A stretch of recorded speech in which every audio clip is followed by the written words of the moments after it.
Alors, avec la probabilité d'une loi spéciale demain, c'est clair que le gouvernement veut punir les procureurs de la Couronne pour avoir osé demander une enquête publique sur la corruption dans le monde de la construction. On s'attendait à des représailles, mais là, c'est la guillotine. Depuis quelques mois, on a assisté à une mascarade. Le gouvernement a fait semblant de négocier pendant qu'il préparait sa loi spéciale contre les procureurs, sa deuxième en moins de 5 ans. Le dernier décret, la loi 43, a été voté alors que le contrat de travail des procureurs n'était même pas terminé. D'ailleurs, ce décret est toujours contesté devant les tribunaux. Les procureurs ne sont pas les seuls à penser que ce décret est illégal. Le gouvernement Charest a été blâmé par l'ONU pour avoir violé les conventions internationales du travail signées par le Canada, en brisant le contrat des procureurs et en lui refusant son droit légitime de négocier. Et voilà que ce même gouvernement récidive avec une nouvelle loi spéciale contre nous. Nous, tout ce qu'on demande, c'est le minimum de ressources pour commencer à rivaliser avec celle du crime organisé. Ça veut dire des procureurs chevronnés, bien payés, qui travaillent dans des conditions correctes et qui rendent un service public de qualité. Mais on dirait que le gouvernement Charest en veut le moins possible au Québec. La ministre Courchaine invoque l'intérêt public pour justifier sa loi spéciale. Or, c'est justement dans l'intérêt public que les 450 procureurs ont décidé de descendre dans la rue parce que la situation était lamentable dans les palais de justice. Aujourd'hui, elle est critique.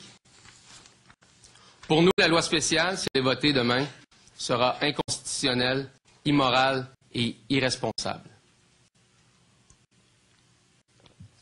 Elle sera inconstitutionnelle parce qu'elle détermine unilatéralement les conditions de travail des procureurs et viole l'indépendance de leurs fonctions quasi-judiciaires.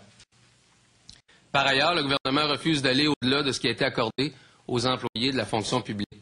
C'est là la preuve qu'il n'a jamais eu l'intention de négocier au sens des principes établis par la Cour suprême. La loi spéciale est aussi immorale parce que le gouvernement, en refusant de soutenir sa couronne, déjà la plus faible au Canada, va maintenir un système de justice qui a abandonné ses justiciables. Ce n'est pas pour rien que les groupes d'aide aux victimes d'actes criminels nous appuient massivement.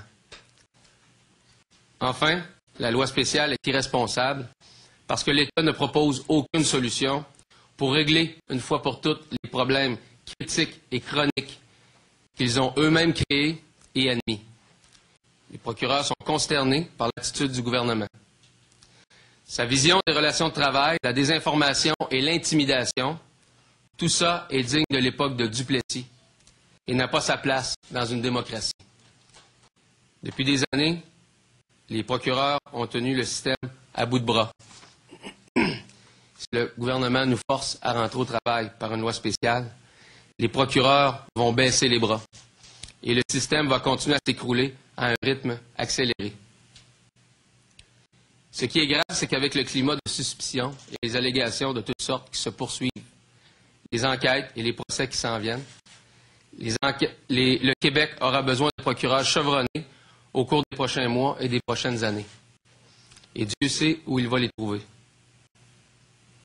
On n'est pas en grève juste pour nous, mais aussi pour ceux qu'on sert, c'est-à-dire la population du Québec et la prochaine génération de procureurs, pour qu'ils puissent travailler dans des conditions décentes.